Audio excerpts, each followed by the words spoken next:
আসসালামু আলাইকুম। সবাই কেমন আছেন? আশা করি ভালোই আছেন। আজকের গল্প শোনার আগে আমার চ্যানেলটি সাবস্ক্রাইব করতে ভুলবেন না। লাইক দিন এবং কমেন্টে আপনার মতামত জানান। আর যদি আপনার কাছে কোনো ভয়ঙ্কর গল্প থাকে তাহলে অবশ্যই আমাদের ইমেল করুন bhutstory100@gmail.com। এবার চোখ বন্ধ করুন এবং মনোযোগ দিয়ে শুনুন রাত 12টার ট্রেন, যেটা অতীতের মৃতদের ফিরিয়ে আনে।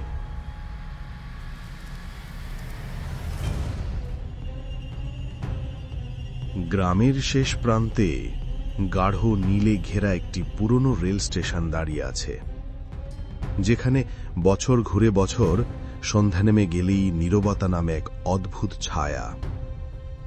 বাতাসে ভেসে বেড়ায় এক অজানা শীতলতা, যা স্পর্শ করলেই রঙিন জীবন জীর্ণ হয়ে যায়। তারিক পায়ের আওয়াজে বেজে উঠল ছেঁড়া পাথরের পথ ধরে। মাটির গন্ধ আর ভিজে গোছানো পাতার খসখসে শব্দ যেন তার সঙ্গে কথা বলছে। এখানে তোমার আসা ঠিক হবে না। মনে মনে ধাক্কা দিল, কিন্তু শরীর তারিকের ইচ্ছার বাইরে চলে যাচ্ছিল। তার চোখে যেন স্মৃতির ছায়া জেগে উঠল 5 বছর আগের সেই রাতের কথা, যখন তার বড় ভাই শেষবার এসেছিল এখানেই। তারিকটা কেবল স্নেহময় দুঃস্বপ্ন হয়ে রয়ে গেছে। গ্রামের লোকজন রাত 12টার ট্রেনের কথা বলতো না মুখ খুলে। তারা বিশ্বাস করত এই ট্রেন অতীত থেকে মৃতদের ফিরিয়ে আনে, কিন্তু সে ফিরতি পথ নয়, বরং এক অন্ধকার গহ্বরের দরজা। তারিকের কণ্ঠস্বর ছিল ভীত স্নিগ্ধ। আমি জানব আজ সেই ট্রেনের রহস্য। শীতল হাওয়ায় গাছ হমছম করতে লাগল। বাতাসের সঙ্গে মিশে আসছিল এক অদ্ভুত গন্ধ, পুরনো কাগজের মতো সোঁদা। আর একদম নীরবতা ভেঙে হঠাৎ শোনা গেল ট্রেনের হুইসেল।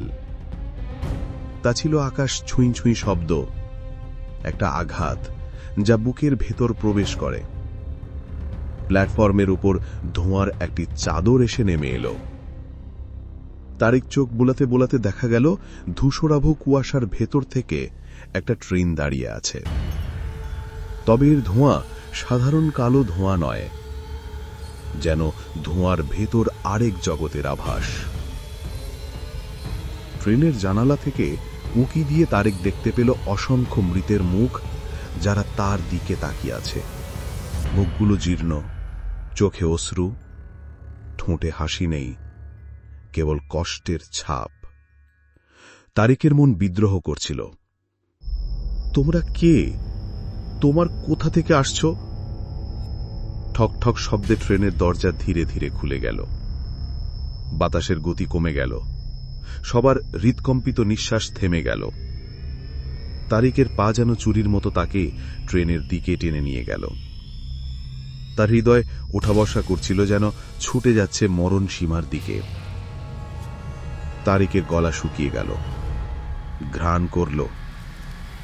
ট্রেনের ভিতরে এক অদ্ভুত গন্ধ, পুরনো মাটির গন্ধ আর নোংরা লোহার গন্ধ মিশে একটা নিষ্প্রাণতা। তখনই তার মাথার ভেতর কানে এলো অদ্ভুত শব্দ। ফিস ফিস করছিল কোনো অদৃশ্য সঙ্গী, এসো এসো, ফিরে যাওয়ার রাস্তা নেই। তারেক এক মুহূর্ত দাঁড়িয়েছিল। চাইনি এই অন্ধকারে হারাতে, কিন্তু আর পিছু হটবার পথ ছিল না। সে ধীরে ধীরে ট্রেনে পা রাখল। ভিতরে ঢুকতেই মনে হলো পৃথিবীর কোনো ঘরকোনা নয়। চারিদিকে অন্ধকার, দূরের কোণে ঘুরপাক খাচ্ছে মৃতদের ছায়া। তাদের কাঁধে কাঁধ মিলিয়ে হাঁটার গতি ধীর কিন্তু দৃঢ়। কেউ হাসছে না, কেউ কাঁদছে না। দৃষ্টিতে লেগে থাকা এক অনবরত যন্ত্রণা। তারেকের মন কেঁপে উঠল। হঠাৎ ভেতরে এক আত্মার কণ্ঠ কানে এলো, তুমি কেন এসেছ? তারিক নিজেকে জোর দিল, সত্যি জানতে চাই, বড় ভাইয়ের সঙ্গে কি হলো? কেন সে ফিরে আসেনি? কণ্ঠ ভিড়ল, এখানে কেউ ফিরে যায় না। এখানে এসে হারিয়ে যায় সময়। অতীতের ভবিষ্যৎ মিলিয়ে যায় একটা ছায়ার মধ্যে। ট্রেন চলতে শুরু করলো। ধাতব চাকা স্টেশনের রেলপথে ঠক ঠক করে ধাক্কা দিচ্ছে। বাতাস ভেতরে জমে গেল, যেন গ্যাস লুকানো। তারেকের শরীর ভারী হয়ে আসলো। জানালার বাইরে প্ল্যাটফর্ম হারাতে লাগলো। চারপাশে কেবল কুয়াশা আর অচেনা চেহারার মানুষ। তারেক হাত বাড়ালো কোনো আলো খুঁজতে। নিঃশ্বাস বদ্ধ হয়ে গেল। শীতলতা ভেতরে গা ছমছমে লাগলো। হঠাৎ এক আত্মা তার পাশে এসে দাঁড়ালো। চোখে অদ্ভুত এক বিষণ্ণতা, কাঁধে পুরনো রুমাল ঝুলছিল। সে শুধু বলল, আমরা অপেক্ষা করছি, তোমার মতো আরেকজন। তারেক বুঝতে পারল, এই ট্রেন শুধু অতীতের মৃতদেহ নয়, এটি সেই আত্মাদের স্বপ্নের সোপান যারা জীবিতদের কাছে শেষবার কিছু বলতে চায়। পরবর্তী স্টেশনে ট্রেন থামল। বাতাসে ভাসতে লাগলো অদ্ভুত এক সুর, যেটা কানে এসে গায়ে কাঁটা দেয়। তারেক বুঝল এটা তার বড় ভাইয়ের সুর। হৃদয়টা ভেঙে পড়ল তারেকের। সে জানল এ যাত্রা থেকে ফিরে আসা সহজ নয়। এই ট্রেন শেষ গন্তব্য নয়, বরং এক ভয়ানক বাস্তবতার আরম্ভ। ট্রেন চলতে থাকল। তারেকের চারপাশে ঘনীভূত কুয়াশা একটু একটু করে ফিকে হতে লাগল। জানালা দিয়ে আস্তে আস্তে ভোরের প্রথম আলো ঢুকে পড়ল। গা ছমছমে অন্ধকারের মাঝে যেন এক নতুন জীবনের আভাস ফুটে উঠল। কিন্তু তারেক জানত এই যাত্রা সহজ নয়। সামনে অনেক রহস্য আর ভয় অপেক্ষা করছে। ট্রেন থেমে গেল এক নিঃসঙ্গ প্ল্যাটফর্মে, যেখানে বাতাসে অদ্ভুত এক সুর ভেসে বেড়াচ্ছিল। সুরের মধ্যে মিশেছিল বেদনা, তীব্র কষ্ট আর স্মৃতির টান।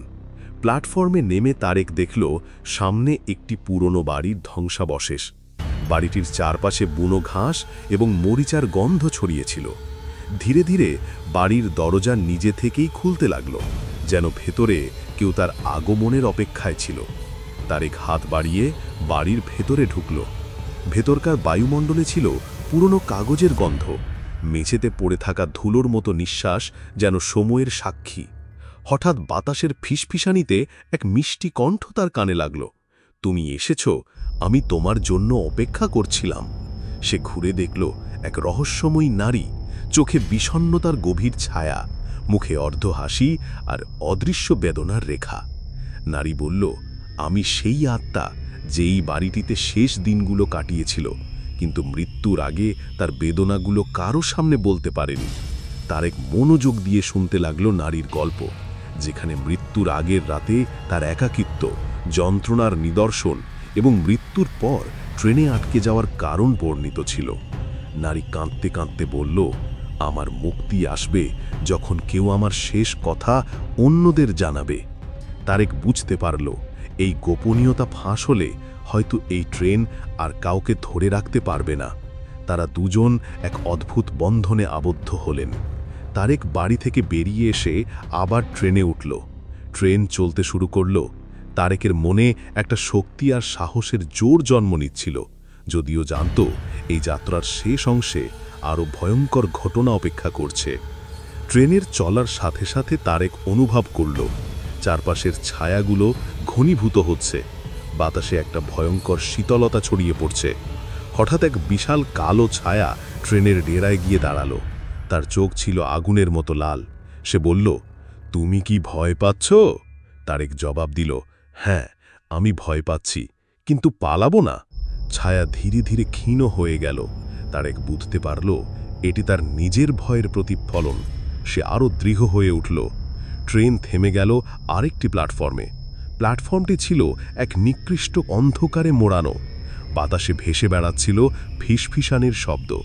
তারেক প্ল্যাটফর্ম থেকে নামল আর দেখতে পেল এক গভীর গুহার মুখ, যার মুখে ঝর্ণা পড়ছে। গুহার ভেতরে যেন লুকিয়ে আছে তার নিজের সব বেদনাদায়ক স্মৃতি। সে গুহার ভেতরে ঢুকল, যেখানে তার ছোটবেলার স্মৃতি একে একে জেগে উঠল। সেখানে সে একা একা কাঁদছিল, হারানো ভাইয়ের কথা ভাবছিল।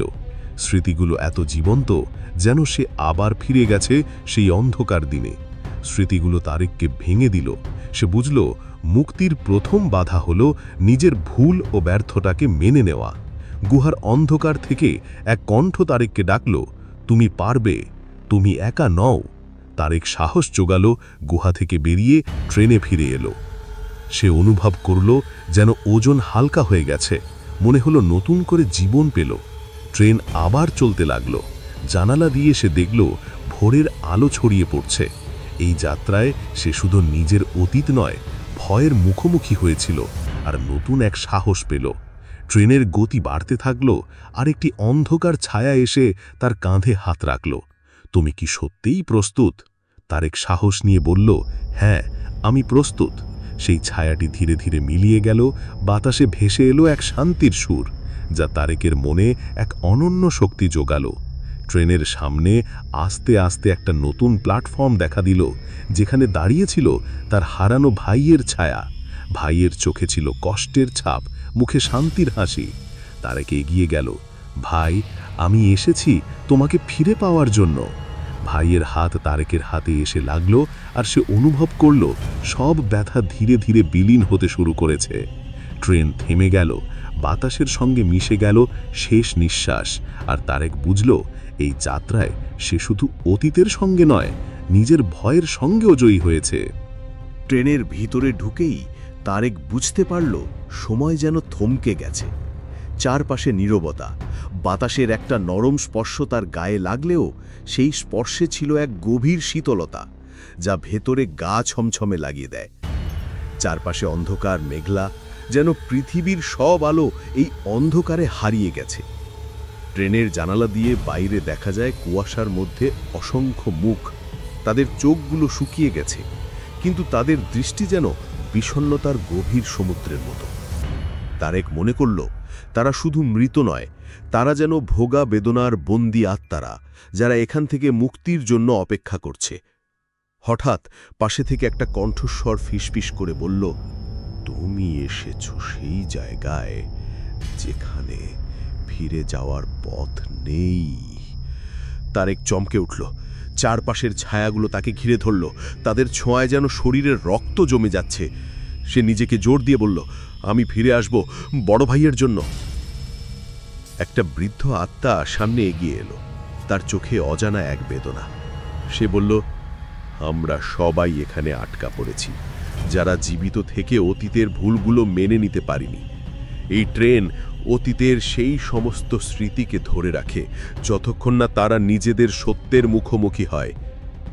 তারেক বুঝতে পারল তার যাত্রা শেষ নয়, বরং শুরু। ট্রেন চলতে শুরু করল। ধাতব চাকা স্টেশনের রেলপথে ঠকঠক করে আওয়াজ তুলল। জানালা দিয়ে তাকিয়ে সে দেখল পুরনো গ্রাম, যেখানে তার শৈশব কাটিয়েছিল। গ্রামটি এখন একটি নিঃসঙ্গ ভুতুড়ে জায়গায় পরিণত হয়েছে, যেখানে গাছগুলো যেন মাটি থেকে জীবনের শেষ নিঃশ্বাস ফেলা অবধি দাঁড়িয়ে আছে। বাতাসে ভেসে বেড়াচ্ছিল এক অজানা সুর, যা কানে এসে ভেতর থেকে দেহকে কাঁপিয়ে দেয়। ট্রেনের অন্দরমহলে হঠাৎ এক নারীর কণ্ঠের প্রতিধ্বনি শোনা গেল, এসো, আসো, আমার কাছে যাও। তারেক ঘুরে দেখল একজন মহিলা আত্মা, যার চোখে অশ্রু, হাত বাড়িয়ে তাকে ডেকে নিয়ে যাচ্ছে। তারেকের গলা শুকিয়ে গেল। সে ধীরে ধীরে তার দিকে এগোলো। আত্মা বলল, আমার নাম সুচিত্রা, আমি এখানে আটকা পড়ে আছি, আমাকে মুক্তি দাও। তারেক কাঁদতে কাঁদতে জিজ্ঞেস করল, তুমি কে? কি হয়েছে তোমার? সুচিত্রা কাঁদতে কাঁদতে বলল, আমি এই ট্রেনে উঠে এসেছি 5 বছর আগে। আমার মৃত্যুর আগে আমার একটি গোপন কথা ছিল, যা আমি কাউকে বলতে পারিনি। ট্রেনের এই যাত্রার একমাত্র মুক্তি সেই সত্যের মুখোমুখি হওয়া। তারেক বুঝতে পারল প্রতিটি আত্মার কাছে তাদের নিজস্ব অতীতের একটা রহস্য বা অমীমাংসিত বিষয় রয়েছে, যা মুক্তির পথে বাধা। তারেকের হাতে বড় ভাইয়ের নোটবুক। সে খুলে দেখল সেখানে লেখা আছে ট্রেনের গোপন কথা, কিভাবে এটি অতীতের ব্যথাকে শক্তিতে পরিণত করে এবং যাত্রীরা সেই ব্যথার সামনে কতটা সাহসী তার উপরই নির্ভর করে মুক্তির দরজা খুলবে কিনা। ট্রেনের ভিতরে হঠাৎ সবকিছু বদলে যেতে লাগলো। ছায়াগুলো গাঢ় হতে লাগলো, বাতাস ভারী হয়ে উঠল। তারেকের হৃদয়ের স্পন্দন তীব্র হয়ে উঠল। সে জানল এবার সত্যিকার পরীক্ষার পালা। অন্ধকার থেকে বেরিয়ে আসলো এক বিশাল কালো ছায়া, যার চোখ দিয়ে আগুনের মতো লাল জলজলানি ফুটে উঠছিল। ছায়াটি তারেকের সামনে দাঁড়িয়ে বলল, তুমি কি ভীত? তোমার ভয়ের মুখোমুখি হতে পারবে? তারেক সাহস জুগিয়ে বলল, হ্যাঁ, আমি ভয় পাচ্ছি, কিন্তু পালাবো না। ছায়াটি ধীরে ধীরে প্রশমিত হতে লাগল। তারেক বুঝতে পারল এই ছায়াটি তার নিজের ভয়ের প্রতীক। সে নিজেকে সামলাতে পারল, তাই ছায়াটি দূরে সরে গেল। ট্রেন চলতে থাকল। তারেকের মন শান্ত হতে লাগল। সে ভাবল, এই যাত্রায় তার মুক্তির কাঠি শুধু সত্যকে স্বীকার করা এবং ভয়ের সঙ্গে লড়াই করা। হঠাৎ ট্রেন থেমে গেল এক দূরবর্তী স্টেশনে। বাতাসে ভেসে এলো এক অদ্ভুত সুর, যেটা তারেকের হৃদয়কে কাঁপিয়ে দিল। সে বুঝল এখানে তার সামনে আরও বড় পরীক্ষার দরজা অপেক্ষা করছে। স্টেশনের প্ল্যাটফর্মে নেমে তারেক দেখল বিশাল এক গুহা, যার মুখে ঝর্ণা ঝরছে। গুহার ভিতরে যেন লুকিয়ে আছে তার নিজের অতীতের সমস্ত বেদনাদায়ক স্মৃতি। সে ধীরে ধীরে গুহার ভিতরে প্রবেশ করল। গুহার অন্ধকারে সে দেখতে পেল নিজের ছোটবেলার স্মৃতি, যেখানে সে একা একা কাঁদছিল, যেখানে সে হারিয়ে যাওয়া ভাইয়ের কথা ভাবত। স্মৃতিগুলো এত জীবন্ত যেন সে আবার সেই সময় ফিরে গেছে। স্মৃতির একে একে বর্ণনা তারেককে ভেঙে দিয়েছিল। সে বুঝতে পারল মুক্তির পথে প্রথম বাধা হল নিজের ভুল ও ব্যর্থতাকে মেনে নেওয়া। হঠাৎ গুহার মধ্যে এক গা ছমছমে কণ্ঠ তারেককে ডাকল, তুমি পারবে, তুমি একা নও। তারেক নিজেকে সামলিয়ে আবার সামনে এগোলো। সে জানত সামনে আরও কঠিন পথ অপেক্ষা করছে, কিন্তু তার ভিতরে একটা অদ্ভুত শক্তি জন্ম নিচ্ছিল। গুহা থেকে বেরিয়ে ট্রেনে ফেরার পর তারেক অনুভব করল কেমন একটা ভার মুক্তির ছোঁয়া। তার চোখে আলো জ্বলে উঠল, মনে হলো সে নতুন করে জীবন পেতে চলেছে। ট্রেন আবার চলতে লাগল। জানালা দিয়ে দেখেলেও ধীরে ধীরে দিন ভরের আলো ছড়িয়ে পড়ছে। তারেক বুঝল এই যাত্রায় সে শুধু নিজের অতীতের সঙ্গে নয়, জীবনের গভীরতম ভয় আর আশা দুটো সঙ্গেই লড়াই করছে। ট্রেন চলতে থাকল। তারিকের চারপাশে ঘনীভূত কুয়াশা একটু একটু করে ফিকে হতে লাগল। জানালা দিয়ে আস্তে আস্তে ভোরের প্রথম আলো ঢুকে পড়ল। গা ছমছমে অন্ধকারের মাঝে যেন এক নতুন জীবনের আভাস ফুটে উঠল। কিন্তু তারেক জানত এই যাত্রা সহজ নয়। সামনে অনেক রহস্য আর ভয় অপেক্ষা করছে। ট্রেন থেমে গেল এক নিঃসঙ্গ প্ল্যাটফর্মে, যেখানে বাতাসে অদ্ভুত এক সুর ভেসে বেড়াচ্ছিল। সুরের মধ্যে মিশেছিল বেদনা, তীব্র কষ্ট আর স্মৃতির টান। প্ল্যাটফর্মে নেমে তারেক দেখল সামনে একটি পুরনো বাড়ির ধ্বংসাবশেষ। বাড়িটির চারপাশে বুনো ঘাস এবং মরিচার গন্ধ ছড়িয়েছিল। ধীরে ধীরে বাড়ির দরজা নিজে থেকেই খুলতে লাগল, যেন ভেতরে কেউ তার আগমনের অপেক্ষায় ছিল। তারেক হাত বাড়িয়ে বাড়ির ভেতরে ঢুকল। ভেতরকার বায়ুমণ্ডলে ছিল পুরনো কাগজের গন্ধ। মেঝেতে পড়ে থাকা ধুলোর মতো নিঃশ্বাস যেন সময়ের সাক্ষী। হঠাৎ বাতাসের ফিসফিসানিতে এক মিষ্টি কণ্ঠ তার কানে লাগল, তুমি এসেছ, আমি তোমার জন্য অপেক্ষা করছিলাম। সে ঘুরে দেখল এক রহস্যময়ী নারী, চোখে বিষণ্ণতার গভীর ছায়া, মুখে অর্ধ হাসি আর অদৃশ্য বেদনার রেখা। নারী বলল, আমি সেই আত্মা যেই বাড়িটিতে শেষ দিনগুলো কাটিয়েছিল, কিন্তু মৃত্যুর আগে তার বেদনাগুলো কারো সামনে বলতে পারেনি। তারেক মনোযোগ দিয়ে শুনতে লাগলো নারীর গল্প, যেখানে মৃত্যুর আগের রাতে তার একাকিত্ব, যন্ত্রণার নিদর্শন এবং মৃত্যুর পর ট্রেনে আটকে যাওয়ার কারণ বর্ণিত ছিল। নারী কাঁদতে কাঁদতে বলল, আমার মুক্তি আসবে যখন কেউ আমার শেষ কথা অন্যদের জানাবে। তারেক বুঝতে পারল এই গোপনীয়তা ফাঁস হলে হয়তো এই ট্রেন আর কাউকে ধরে রাখতে পারবে না। তারা দুজন এক অদ্ভুত বন্ধনে আবদ্ধ হলেন। তারেক বাড়ি থেকে বেরিয়ে এসে আবার ট্রেনে উঠল। ট্রেন চলতে শুরু করল।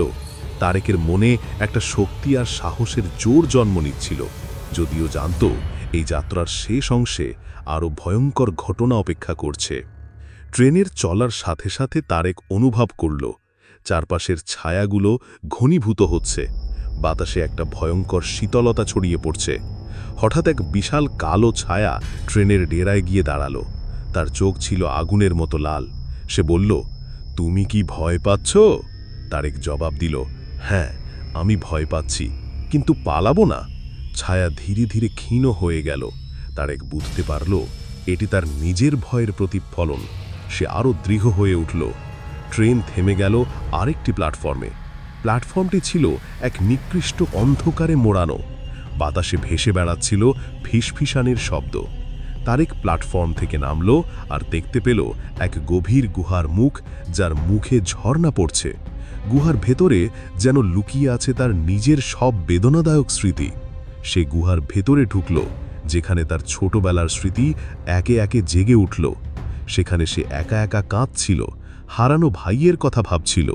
স্মৃতিগুলো এত জীবন্ত যেন সে আবার ফিরে গেছে সেই অন্ধকার দিনে। স্মৃতিগুলো তারেককে ভেঙে দিল।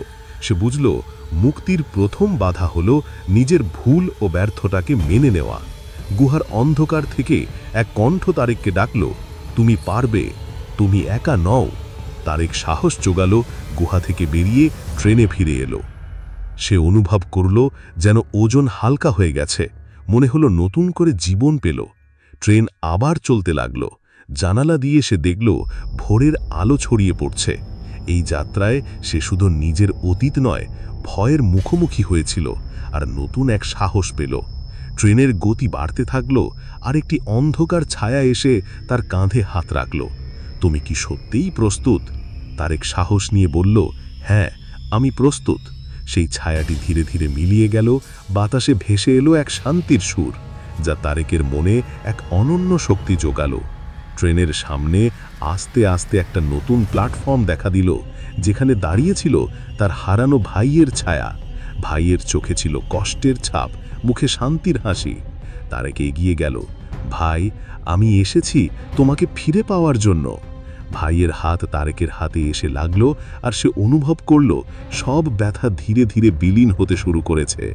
ট্রেন থেমে গেল, বাতাসের সঙ্গে মিশে গেল শেষ নিঃশ্বাস। আর তারেক বুঝল এই যাত্রায় সে শুধু অতীতের সঙ্গে নয়, নিজের ভয়ের সঙ্গেও জয়ী হয়েছে।